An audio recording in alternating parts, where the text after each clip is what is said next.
Hello everyone, welcome to my channel. My name is Jimmy, and today we will have two cool topics for stories. I won't keep you, let's get started. Story 1 from user The Fuzzy Bunny 1. Art Garfunkel was roommates with one Sandy Greenberg, who went blind from an illness during college. This was in 1960, decades before there was any such thing as the Americans with Disabilities Act. So Greenberg was told he'd have to drop out of Columbia and go learn to cane chairs at an institute for the blind. Garfunkel wouldn't have it, though. He read the textbooks aloud to Greenberg, walked him to and from lectures, got friends with typewriters to let Greenberg dictate his papers to them, and so on. Nowadays, we require colleges to provide these kinds of accommodations. But back then, it was just a group of friends trying to help Greenberg out. Greenberg graduated and started a business producing adaptive technology. When the business started doing well, he paid for studio time for Garfunkel to record The Sounds of Silence with Paul Simon. Today, Garfunkel and Greenberg are both multimillionaires and still friends. Greenberg has funded a lot of research into common causes of blindness so that other people can keep their sight, in addition to R&D into better and better tech so that blind folks can have the best education and success in their careers. And it's all because a teenaged Garfunkel called trash on the idea that a blind man couldn't stay at Columbia. Story 2 from user ChulinRS. I did about 2 months of research into subliminal messaging and mental health through virtual environments for my psych class. It is commonly known that negative messages in the morning can cause people's day to be ruined and can heavily influence mood and work ethic. With my research and experiment, I found that the opposite is also true. You see, the problem lies with the different brainwaves as you wake up. I'm no psychologist, and this paper was written a senior seminar ago, so I don't remember the waves exactly. The important part is that there are 4 waves your brain releases, depending on consciousness. Going through all 4 are very important for your mental well-being. By looking at your phone in the morning, you skip from the first to the last wave, which leaves you mentally and emotionally vulnerable. As I mentioned, however, the opposite is true. I used a test group of 5 people who all had diagnosed depression and/or anxiety, as well as one participant having no history of depression or anxiety.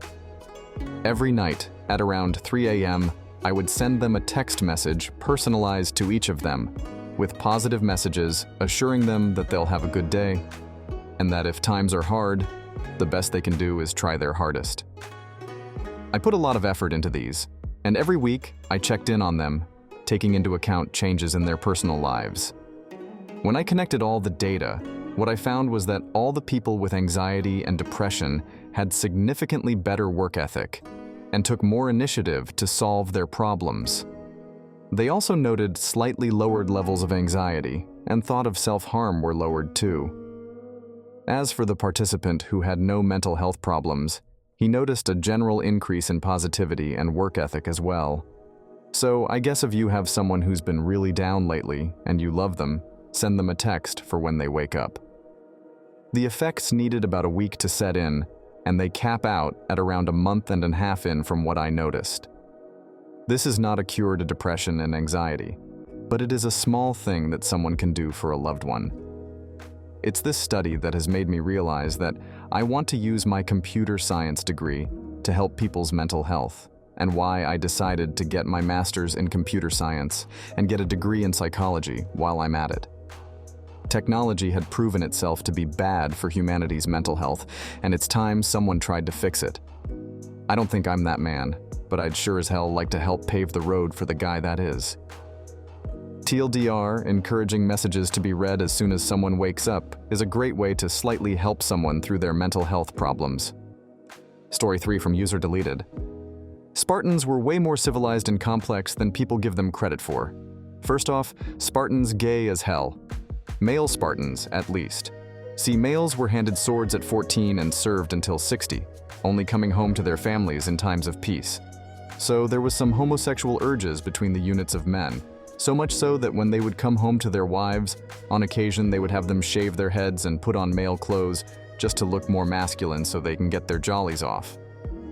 Secondly, they treated women and elderly in higher regard than man. The logic was simple. Without women, there could be no man. Also, as I've mentioned before, they served as soldiers until 60 years old. Then, and only then, could you retire. So if you were somehow still alive after that many conflicts, you were seen as like the baddest mofo around. On top of that, men who got up to 60 often didn't retire, as the only way to get your name on your gravestone, as a male, was to pay the ultimate sacrifice in battle. The way women oft got their name on their gravestone was paying the ultimate sacrifice during birth, dying to bring life. Women also sat in Senate and rarely, but occasionally, were on the battlefield as well. Not to mention their military presence was known and feared throughout the land. We all know the story of 300, but keep in mind, Oat was 300 Spartans against nearly 15,000 Persian soldiers. They were outnumbered nearly 500 to 1, and they still technically won the battle thanks to the Athenian navy. Leonidas once received a letter from an invading force saying essentially, "If we get to Sparta, it will fall." He retorted with one word, "if." Spartans were built different. Story 4 from user Decoding Reality OSA. This is blow. You mind you gotta see it for yourself to believe it. There's more slaves in the world today than ever, estimated 27 million. The price of a human being today is a mere $10 to $90. They're cheaper and more disposable than ever in history. Back in the height of the transatlantic slave movement, until the emancipation, they costed between $50 and $200,000 in today's money. Most people are completely unaware and pass slaves every day, but don't even realize it. There's an official document on the United Nations webpage, signed by all nations in 1904, about slavery that nobody ever talks about. It's called the International Agreement to Suppress White Slave Traffic. Look up the meanings of emancipation versus suppression. Now type in whiteprivilege.net. Watch. What happens for yourself, it redirects to Time Fortune Company with anti-white propaganda. Read their About Me and manifesto carefully. Look up who owns the company and when he bought it. Congratulations if you've done it, you're now truly awake. Story 5 from user Caterpillar Smoothie. Similarly, counterintuitively, scrubbing your skin with soap and hot water causes oiliness and blemishes. Your skin wants to keep the layer of sebum and dead cells it naturally has as armor against air pollution, toxic stuff like exhaust and natural stuff like pollen, you name it, harsh temperatures, dryness, etc. If you scour the armor away, the skin is too vulnerable, and all the pollution, heat, cold, etc. irritates, making for redness and zits, but also the oil glands increase to maximum production to try to get a layer of protection back over the skin ASAP. Of course, dirty areas like feet and armpits do need soap and scrubbing. I'm talking mainly about the face and scalp. What's best for the face, back, chest, etc. too, is just rinsing, massage with hands but no abrasive potion or cloth, with warm but not hot water and no soap. You won't feel squeaky clean while you're wet, but after you're done, you will find you are definitely clean enough. And for the scalp, again, no extremely hot water that strips the sebum too well. Just warmish water and a gentle shampoo, and only every second or third day, not daily. If you're sweating at the gym or in your work, you shower with plain water as needed. You don't just walk around all grimy. But you only put on shampoo a couple times a week. It takes a couple weeks for the oil overproduction caused by overwashing to calm down, so you will be super greasy at first. But then after that, your skin will be healthier than you ever thought possible. Story 6 from user Deleted. There are a series of skyscrapers in NYC's Billionaire Row, which have the most luxurious condominiums in them in the most architecturally beautiful and stunning buildings in the world, with fantastic views of Central Park. These buildings are almost entirely unoccupied, not because they won't sell, sure they have some unsold units, but rather because the millionaires/billionaires that own them only own them for status purposes. Some have never even physically set foot in the building or property and merely use it as status or investment, trading the properties like trading cards with other billionaires. Oh, and they pay zero property taxes, thanks to a loophole the developers took advantage of for affordable housing, meaning the multi-million-dollar condos give nothing back to NYC as a whole and just sit there, unused, swaying gently in the breeze. Capitalism works. Story 7 from user Olive Sophia. My best friend, her boyfriend, and her 8-month-old baby were homeless. Me and my then boyfriend, now husband, picked them up and let them stay in our tiny one-bedroom apartment with our dog. We spent a lot of money buying food, buying gas to take them to different agencies that could help them pick up their belongings from some crappy neighborhood that they were living in. Got her multiple job interviews, bought diapers and some baby formula for them. One day my friend sat me down and told me that my boyfriend stared at her and it made her uncomfortable. I told her, he was probably looking at the baby. I stare at the baby too. Babies are cute. We want one of our own one day. She said, he's not allowed to look at my baby. I really don't think he's a very nice guy, and I think you deserve someone better. I was floored. At the time, I had a crappy job, so it was mostly his money we were spending on them.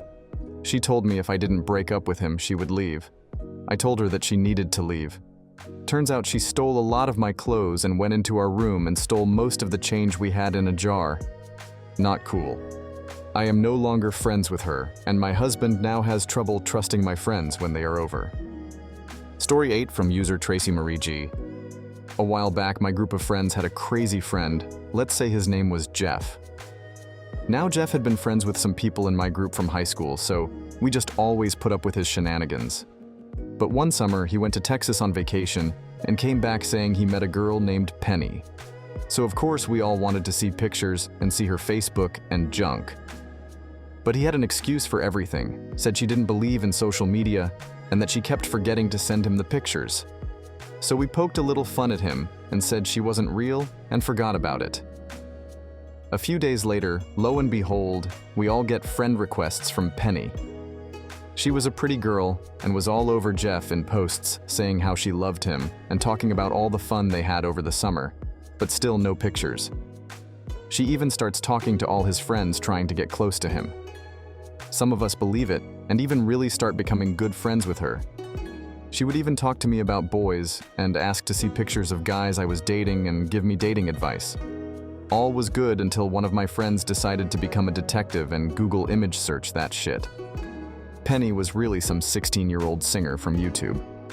But by the time this happened, Penny had a whole online life and friends and was on Facebook more than Jeff was. He even pretended to call her and pretended to get texts from her. We never confronted him about having a whole separate online life as a scene chick in Texas. Eventually, Penny went off to college in Oregon and even studied abroad in Japan. I'm pretty sure Jeff spent more time on her life than his own. We all stopped talking to Jeff when he joined the army, and Penny disappeared from our friends' lists. Who knows, maybe he still has his secret life. He was Penny for at least a year actively. After all that went down, I never felt comfortable around him. Sorry for the format, I was on my phone. Story 9 from user Junzo1. I was friends with my ex before we started dating. We were together for over a year and, having just graduated college, were starting to make more long-term plans. Well, she decided she needed to sleep with her best friend's boyfriend, which naturally made those two break up. Being in love and unwise, I was trying to see if we could work it out. When I told her that she couldn't spend any time with him again, she said, "Aren't you being unreasonable? You cheat on me and betray your best friend. When I tell you that you can't spend more time with the guy you cheated on me with, I'm being unreasonable? Clearly, you have no concept of how awful what you did is and would like for everyone to just forgive you without you having to do anything." Thanks to everyone who watched to the end. See you in the next video. Bye-bye.